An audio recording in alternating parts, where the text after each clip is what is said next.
A gente está na linha agora e recebe aqui no UOL News o novo presidente do Partido dos Trabalhadores, Edinho Silva, que tomou posse ontem lá em Brasília. Edinho, muito obrigado por estar aqui com a gente. Um bom dia para você. Muito obrigado, Mauro. Uma alegria estar com vocês. Um grande abraço ao Josias, minha querida Raquel. Uma alegria. Muito bom. Edinho, você no seu mandato agora à frente do PT, você vai conduzir a transição do partido do Lula, o partido fundado pelo Lula, para o partido que não vai ter mais Lula disputando eleições, ainda que ele dispute em 2026. Quais são os princípios básicos que você quer que o PT leve em consideração para fazer essa travessia? Olha, Mauro, é evidente que o presidente Lula tem um legado que se confunde com a própria história do Partido dos Trabalhadores. Então, na minha avaliação, ele vai ter influência nos rumos do PT eternamente, né, enquanto o PT existir. Mas claro que o grande desafio é nós organizarmos um partido que tenha capacidade de fazer disputa na sociedade quando o presidente Lula não estiver mais nas urnas. Evidente, ele disputa 2026, mas como todo ser humano, ele tem o direito também ao descanso, ao lazer, né? E ele dedicou a sua vida toda à militância política, né? À organização do movimento sindical, a organização dos movimentos sociais e a construção do próprio partido. Então, esse é o grande desafio. E o próprio presidente Lula tem uma frase que, no meu entender, ela faz a síntese desse desafio que o partido vai ter que enfrentar. Quando ele diz que o seu sucessor não será um nome, porque, evidente, é muito difícil nós construirmos uma outra liderança com a mesma estatura ou que seja semelhante ao presidente Lula. Mas, claro, a segunda parte da frase do presidente Lula é que o seu sucessor será o partido, e se o partido estiver forte, estiver organizado, estiver dialogando com a sociedade brasileira, o partido constrói as lideranças, né? Então, eu penso que o desafio do PT é esse, né? Se fortalecer, ser um partido que se atualize, que valorize o seu legado, mas também esteja aberto, né, as novas agendas, a agenda da transição energética. O partido precisa enfrentar o debate da segurança pública, formular sobre segurança pública, né? O partido precisa efetivamente, né, debater a questão da reforma política eleitoral. O Brasil precisa de uma reforma política eleitoral. Nós não podemos continuar com a dinâmica política do nosso país, né, nesse varejo que nós estamos hoje, sem uma agenda nacional, sem uma agenda de debates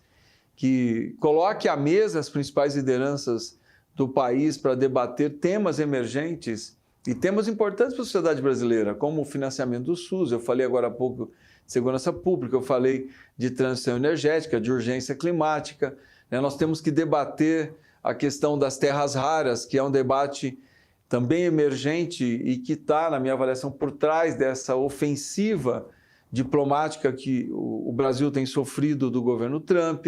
Nós temos que debater as nossas reservas de petróleo da costa equatorial, um projeto de desenvolvimento sustentável para a Amazônia, um programa de reflorestamento da Amazônia, que, na minha avaliação, se você criar um fundo, né, com as reservas da costa equatorial, nós temos condições de ter uma política muito mais ofensiva de recuperação da floresta amazônica, de monitoramento contra o desmatamento e, claro, de um programa de desenvolvimento sustentável para a Amazônia legal. Então, nós temos temas tão importantes para a sociedade brasileira, né, que nós não conseguimos pôr na pauta do Congresso Nacional, porque, infelizmente, o nosso modelo político partidário joga o Congresso Nacional num varejo, né, num debate individualizado. Não que não seja legítimo o parlamentar debater sua cidade, sua região, mas nós não podemos fazer com que a dinâmica que nós temos hoje de execução das emendas no Congresso Nacional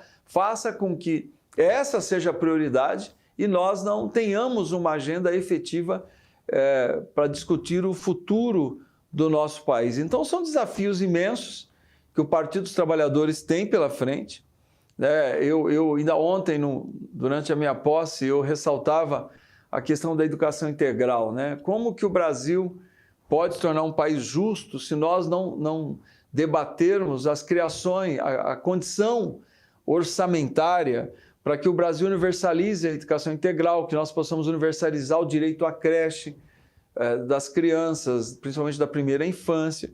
Então, são temas centrais que têm que mover o Partido dos Trabalhadores e, claro, influenciar na agenda nacional, na agenda do nosso país. Edinho, a gente entende a importância... Posso, José? Por favor, Edinho, por favor. a gente entende a importância da agenda, dos temas, e eu já ouvi essa frase, claro, do presidente Lula, de você, do José Dirceu, de que o sucessor do Lula é o PT. Só que o PT vai precisar, se não for em 2026, em 2030, de um nome na urna, né? A direita está aí com vários nomes. A gente tem o Bolsonaro, fica aí pairando, mas tem Tarcísio, tem Ratinho, tem Caiado, tem Flávio, tem Eduardo. O PT tem o Haddad, que vive sob ataque da direita, né? Ganhando aí a alcunha de Tachad. Mas eu queria entender quais são os nomes que vocês estão preparando para, quando chegar o momento, substituir o Lula. Olha, Raquel, em 2026 o nome é o presidente Lula. E o presidente Lula está bem, está com a saúde excelente, né? Está com uma vitalidade impressionante. Então, em 26 é o presidente Lula. Claro, Raquel, se o partido, eu não estou aqui utilizando um método discursivo para fugir da sua questão, não. Claro que se o partido estiver bem, se o partido estiver dialogando com a sociedade brasileira, se o partido estiver antenado às mudanças da sociedade brasileira e claro, as agendas que essas mudanças provocam, né? Como agora nós vimos, né, essa agressividade toda do governo Trump em relação ao Brasil, que na verdade o quanto que é importante temas como, por exemplo, o PIX, né, que é um desenvolvimento de um modo de pagamento gratuito, tecnologia nacional, e o quanto que isso incomodou o governo americano, incomodou as empresas de crédito dos Estados Unidos. Eu falei agora há pouco, né, das terras raras. Então, são tantos temas emergentes, a reindustrialização do Brasil, o Brasil como um país que efetivamente prioriza o desenvolvimento tecnológico. Então, claro, se nós estivermos antenados a essa agenda que se impõe, o nome surgirá, o que não significa que o PT não tenha nomes, né? Eu poderia aqui mencionar vários deles, né? E cometendo aqui, correndo o risco de esquecer. Eu poderia falar do ministro Camilo, você falou do ministro Haddad, eu poderia falar do ministro Camilo, eu poderia falar dos nossos governadores do Nordeste, eu poderia falar dos nossos senadores, que são lideranças emergentes hoje no Partido dos Trabalhadores, e outros ministros, que eu não quero me estender muito em nomes para não cometer erros e equívocos. Então, nós temos nomes para dialogar com a sociedade brasileira, né? O que eu penso é que o PT tem que estar forte, né? O PT precisa estar organizado, que esses nomes, evidente, por consequência, serão nomes competitivos, serão nomes que têm condições de fazer a disputa de rumos do nosso país. Josias.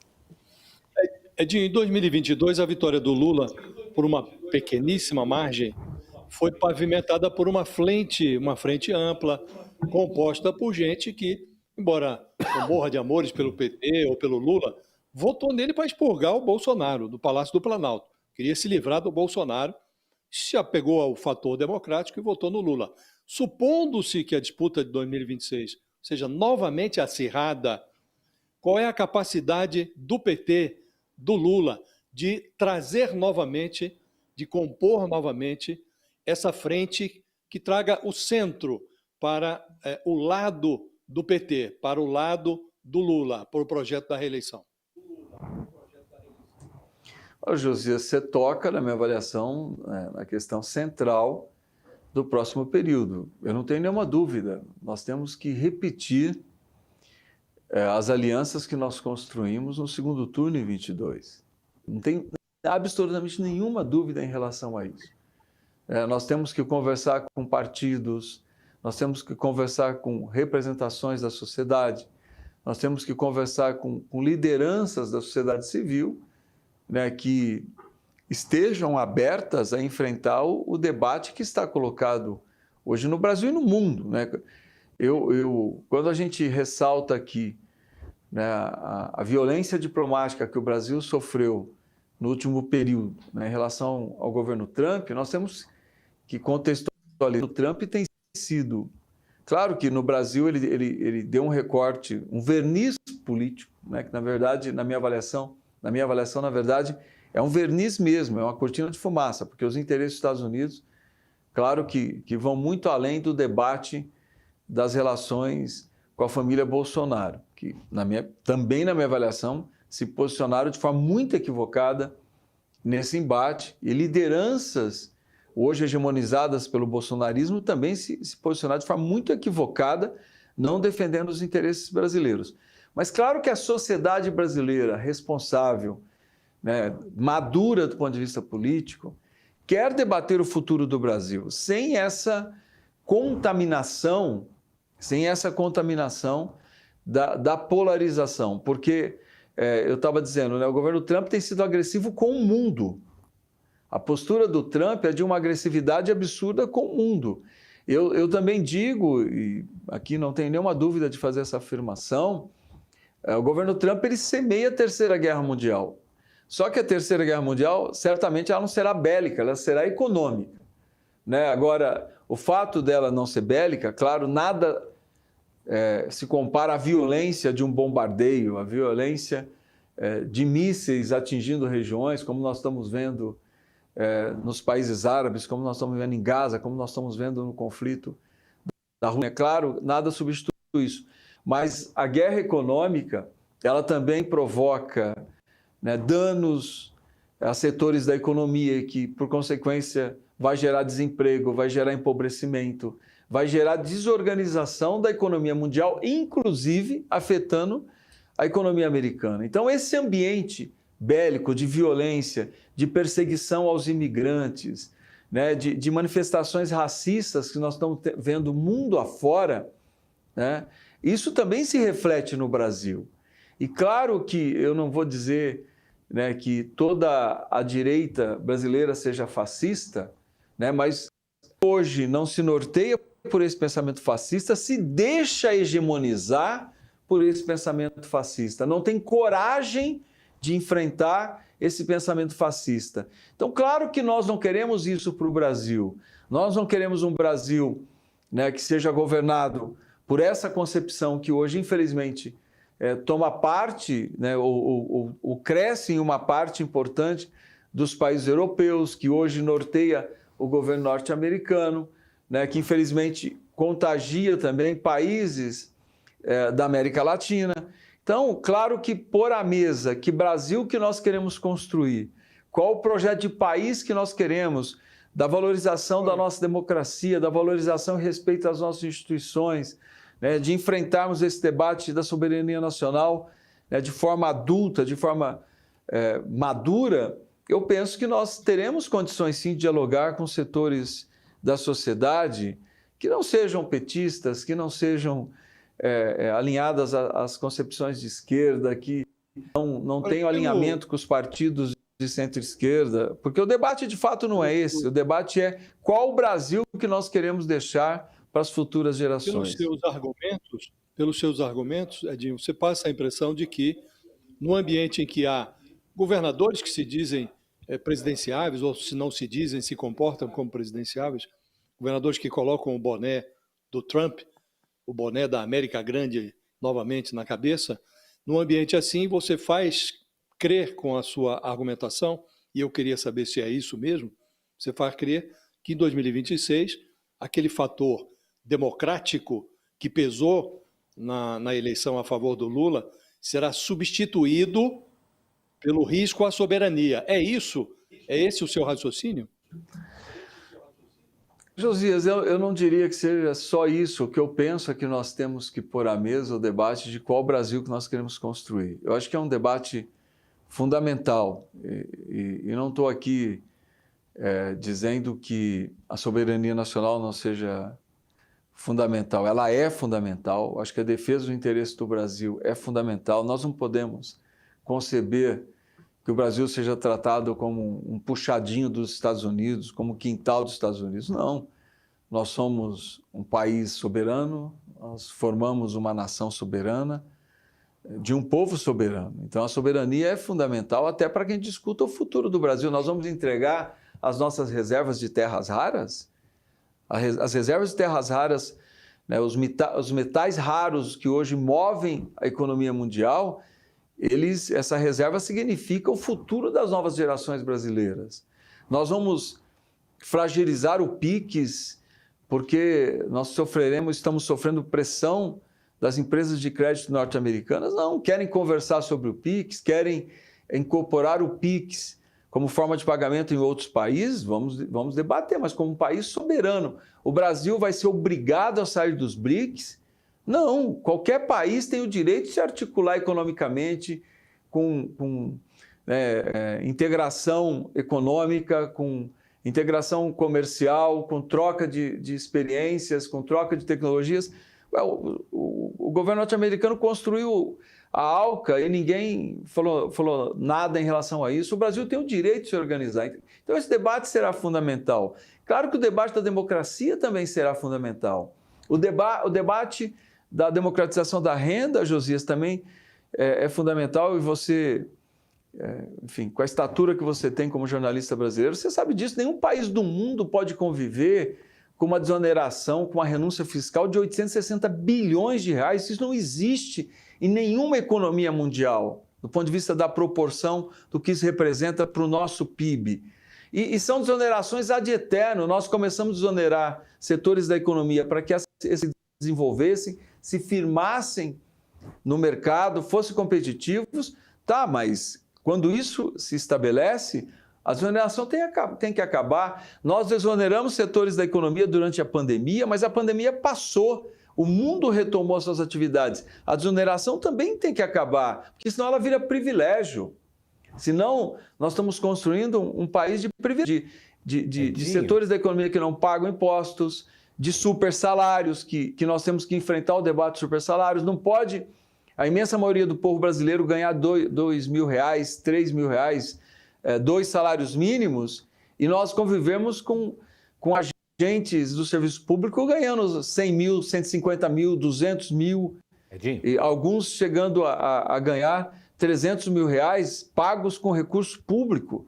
Então, esse debate tem que ser feito e penso que o Brasil que nós queremos para o futuro tem que englobar todos esses debates. Nós temos que ter coragem de enfrentar esses debates, como eu falei há pouco, o debate da transição energética, da urgência climática, o debate da segurança pública, porque a gente não pode conceber que segurança pública seja igual à polícia que mata. Não, o mundo evoluiu, nós temos tecnologia, nós temos monitoramento, nós temos câmeras inteligentes, nós temos totens hoje que conversam por meio do monitoramento das forças policiais com a sociedade. Então, nós temos condições de oferecer segurança para a sociedade, não necessariamente tornando a letalidade policial uma prática. Claro que a polícia de confronto tem que existir, né? Ela tem que ser instituída e é necessário que ela seja, mas você tem que escolher a hora que ela entra. Ela não pode entrar no policiamento preventivo do cotidiano. Né? Nós temos que ter programa para adolescente em conflito com a lei,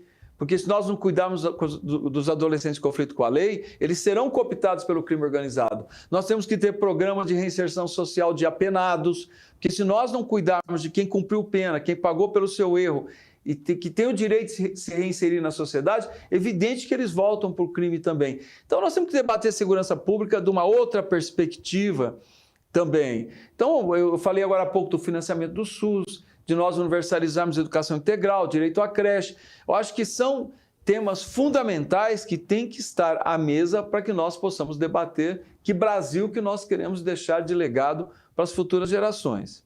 Agora, como é que o PT pretende dialogar também com um eleitorado que o PT perdeu? O o eleitorado das periferias, que hoje é mais, entre aspas, empreendedor, que quer trabalhar por conta própria, um eleitorado que hoje é mais evangélico, um eleitorado que democracia e soberania são termos abstratos demais. Inclusive, a pesquisa do Datafolha aponta aqui que 47% das pessoas aprovaram a revogação do visto do ministro Alexandre de Moraes. Como dialogar com esse público, um público que já foi eleitorado do PT e que hoje não é mais? Olha, Mauro, eu penso que é um desafio, ele não é um desafio pequeno. Eu penso que as pessoas opinarem sobre temas importantes para o Brasil, elas têm que receber informação. A informação tem que chegar até elas, né?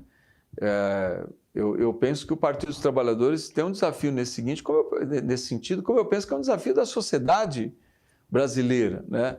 Nós levarmos a informação correta, nós combatermos o fake news, nós impedirmos, né, que a opinião seja formada muitas vezes, né, por viralizações, né, por engajamentos muitas vezes equivocados, que é um pouco a realidade da comunicação desse século XXI.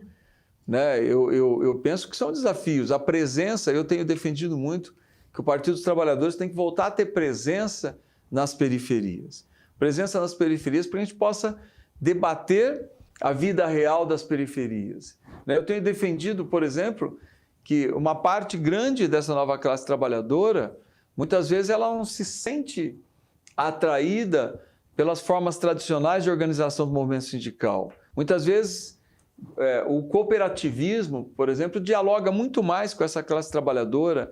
Nós organizarmos cooperativas de motoentregadores, cooperativas de motoristas de aplicativos, de tantas outras profissões emergentes nesse século XXI, para que eles possam organizar melhor o seu trabalho, para que eles possam ter condições melhores de trabalho, para que eles possam racionalizar muitas vezes o custeio das suas atividades.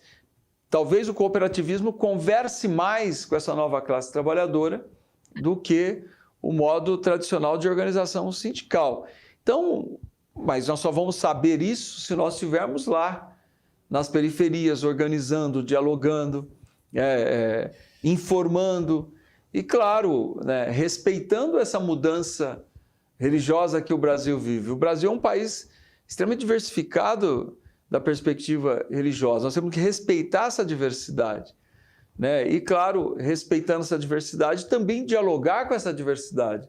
Nós não temos que ter resistência.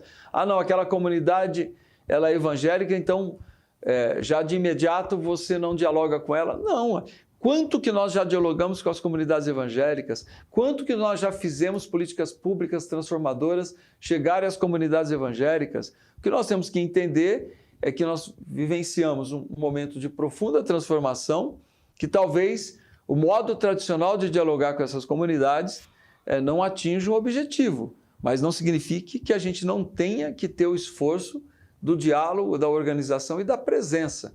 Eu penso que um partido como o PT, né, que é um partido que nasceu da organização dos trabalhadores, da reivindicação dos setores mais oprimidos da sociedade, esse partido jamais pode renunciar à presença, à sua presença física nas comunidades, principalmente da nossa base social. A Raquel tem mais uma pergunta para você e em seguida eu passo para o Josias também. Edinho, quando você estava respondendo a pergunta do Josias, você disse o quanto vai ser importante para o candidato Lula em 2026 a questão da soberania.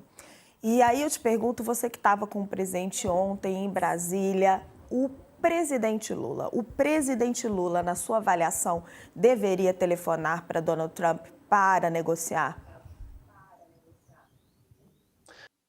Raquel, eu penso que sim. O Trump disse que quer conversar com o Lula disse que quer conversar com o Trump.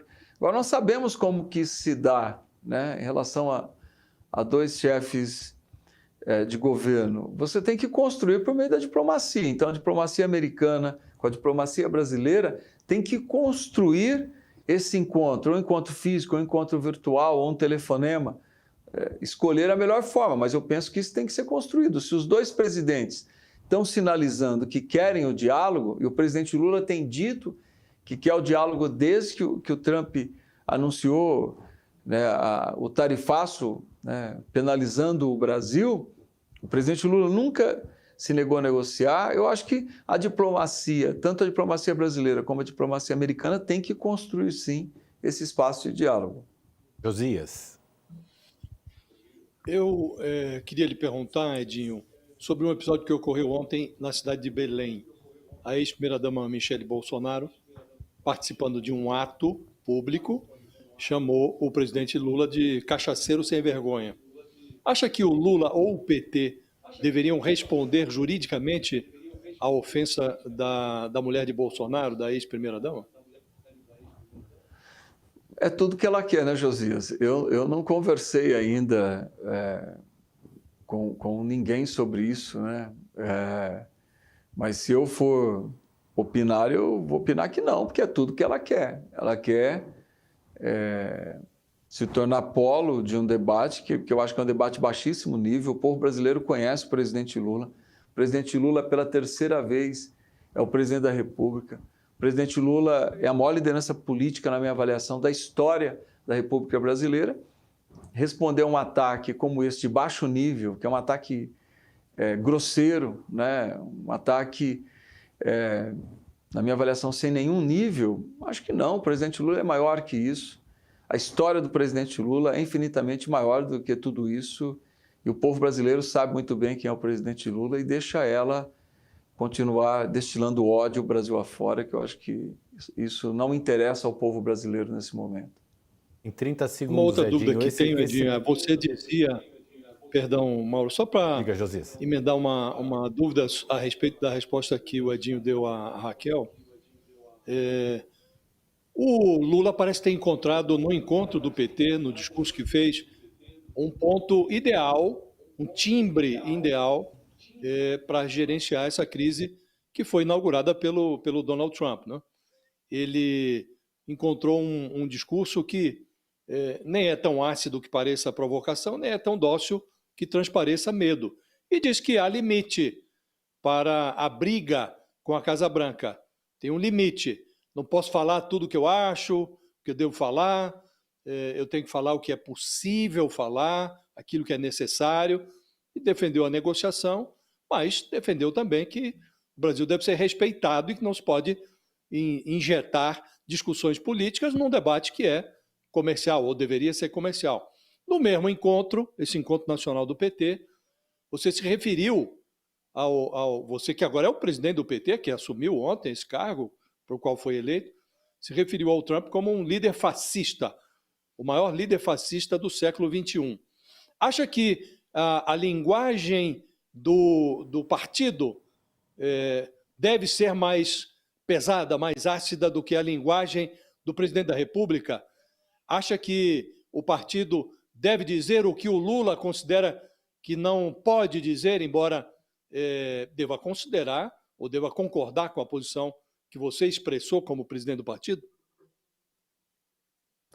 Evidente que a minha posição, Josias, eu tenho dito isso já há um bom tempo, porque eu não posso concordar, até do ponto de vista humanitário, até do ponto de vista de quem defende a Declaração Universal dos Direitos Humanos, e você sabe disso, que foi parida, né, às custas de algo terrível como foi o Holocausto, né?